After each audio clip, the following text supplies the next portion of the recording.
Right back for another quick update, guys. I have finished the pepper bed and so here are the peppers that I went ahead and harvested.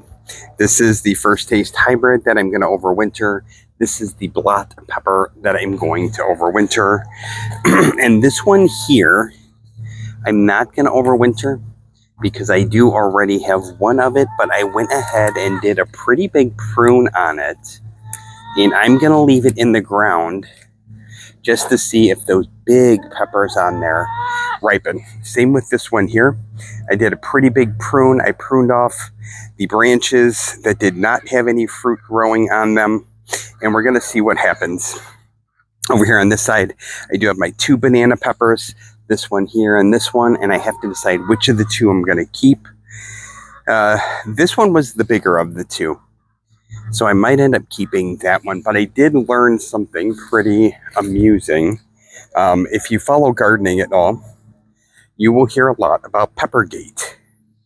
And that is when people order peppers that are supposed to be one thing, and they come up as something different.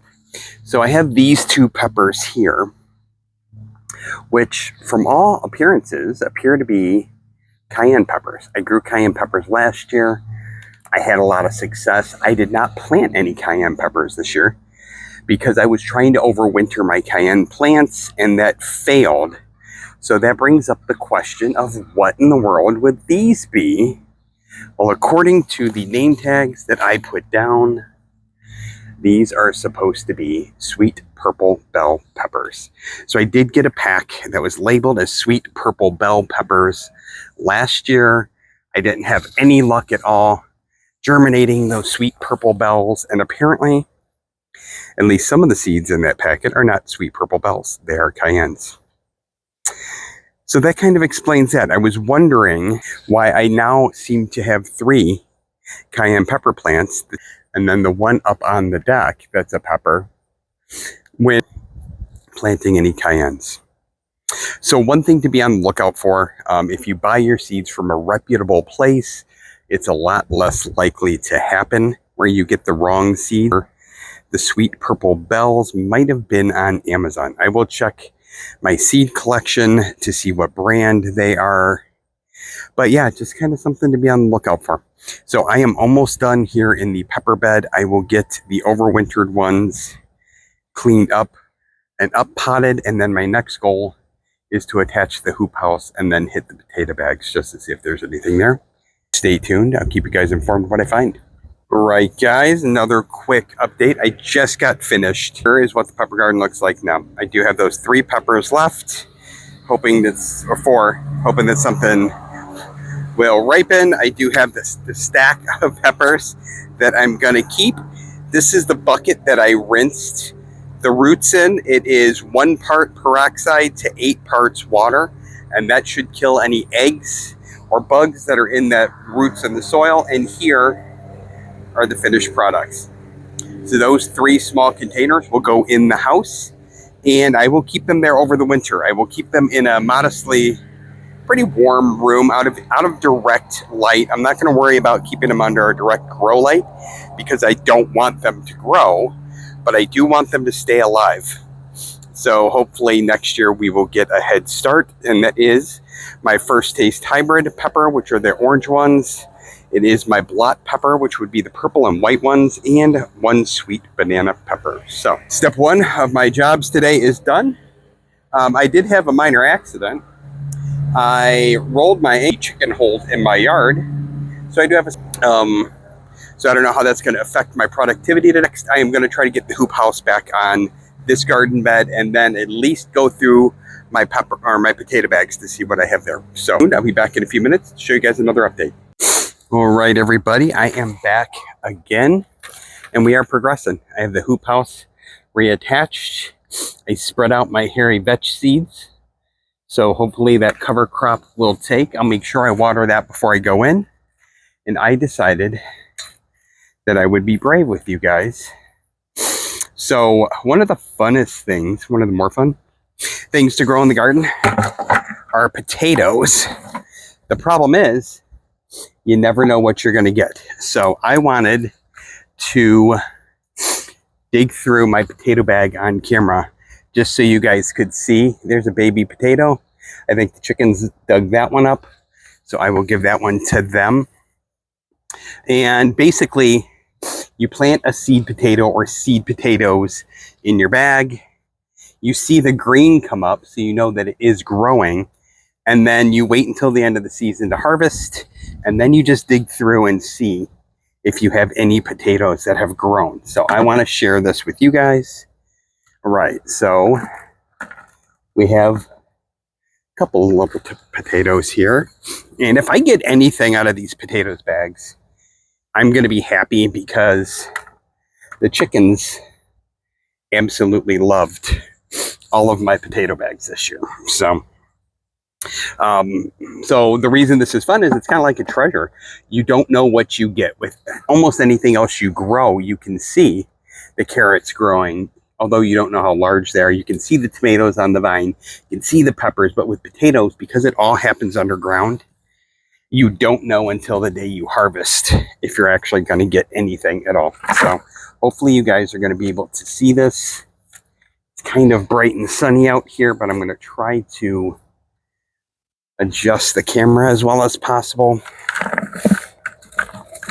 and just go through the bag looking for potatoes. Now, last year, I had potatoes growing in grow bags on my deck. It was the first time I had ever grown potatoes, and I did end up getting a couple of handfuls, but last year, my chickens didn't bother them at all either.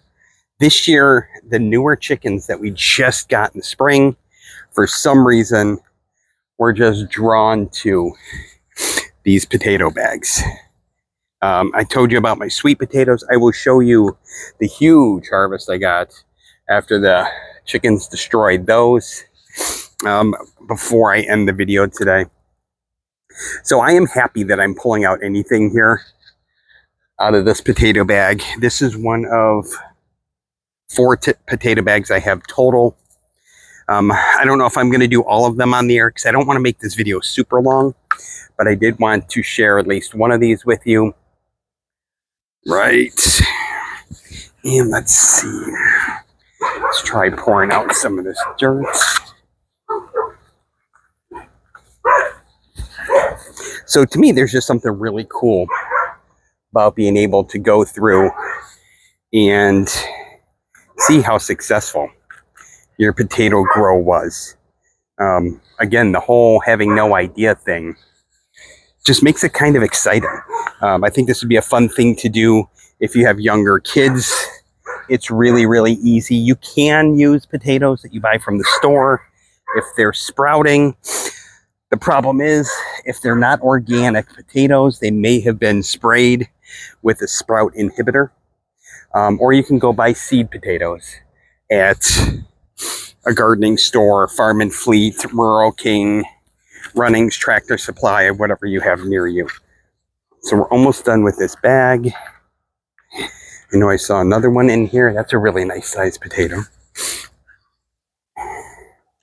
So again, I mean, I'm happy to just be able to pull anything out of this bag after the work, after the number my chickens did on it. Okay, I think that might be about it for this bag. This is one of the only things I use a grow bag for. You could certainly put this in the ground. There are a couple of different techniques on whether or not you dig a hole and bury them, or you just cover it with straw. But the big thing with potatoes is you want to keep them from the sunlight so they don't turn green, because the green is bad for you. So that's what we have for my bag 1 potato harvest. I am perfectly happy with that. I still have 3 bags to go through. I will go through those off camera, but I will be back to show you guys how we did. And again, move Wrigley. I am really happy with that harvest considering the work my chickens did. So I'll be back in a little bit to show you guys final results. All right. I am back. So I just went through my potato bags And I have my huge harvest, and I wanted to share it with you guys. Again, I always say I'm going to share failures. So this was that first bag that you guys saw me uncover. I had 4 total bags. This was in the second bag, so a much smaller harvest. The third bag, I didn't get anything at all, but I did plant one of them really, really late. And then this was in the fourth bag. So all in all, not a bad harvest. To understand the way potatoes grow, you take a potato that's sprouting with the eyes and the growth, you bury it in the ground, and then you cover it up. It shoots up a green stalk and leaves, and that encourages the tubers to grow under the ground.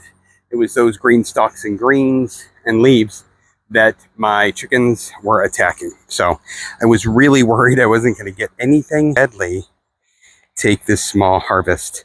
I can't wait to try next year in a more protected environment so the chickens can't ruin it. And over here, I did pull up my huge basil. I did it by just cutting it at ground level so the roots can stay in the ground and decompose, and then all the beneficial microbes that might be growing on there can stay in the soil. After removing my basil, I discovered that my strawberry plant is trying to propagate itself. So it is sending runners out. This runner I actually cut because it was going way over here. You can see the other end of that runner. So again, if you buy a plant, strawberry start, strawberry bare roots, and it's the version, the kind, the variety, the everbearing that sends out those runners, you don't need to buy a ton of strawberries because it is going to replant itself. It's going to send out those runners. It's going to plant those daughter plants, and you're going to have the area filled before you know it. So I think that's going to do it for me today. I've got the weed whacker battery charging so I can tackle weeds over there, but I think I'm going to do it tomorrow because honestly my ankle's hurting. So I will get my pepper plant inside. I will get my giant and pepper harvest inside. The peppers I will rinse off. The potatoes I'm gonna let cure for a few days to toughen up that skin. One other thing I want to show you. I do want to show you my sweet potato harvest just for the sake of honesty. My sweet potato vines looked super, super impressive. They were growing up the trellis pepper. In fact, you can still see an offshoot of the vine right there. So I had super long sweet potato vines, and this is the harvest that I got.